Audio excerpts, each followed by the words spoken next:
يا أيتها النفس المطمئنة ارجعي إلى ربك راضية مرضية. ہمیں آگے دیکھنا پڑے گا کہ ہم عزاداری کی حقیقت تک پہنچ بھی پائے ہیں یا نہیں. کیا واقعا ہمارا فرش عزا وہ فرش عزا ہے کہ جس کے اوپر ہم سکون سے آ کے دعوے کے ساتھ آ کے کہہ سکیں کہ یہ وہ فرش ہے کہ جس کے اوپر ہمارا امام تشریف لاتا ہے؟ کیسے ممکن ہے کہ فرش عزا کے اوپر وقت کا امام آئے اور اس فرش عزا پہ آنے والا جوان بغیر سدھرے چلا جائے؟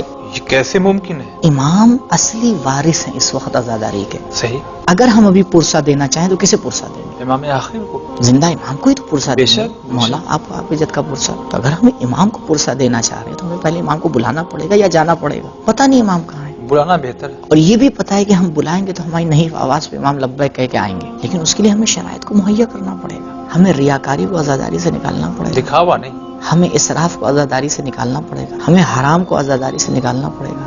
ہمیں جذبات کو عزاداری سے نکالنا پڑے گا. ہمیں خواہشات نفس کو عزاداری سے نکالنا پڑے گا. ہمیں نماز کو عزاداری سے نہیں ٹکرانا پڑے گا.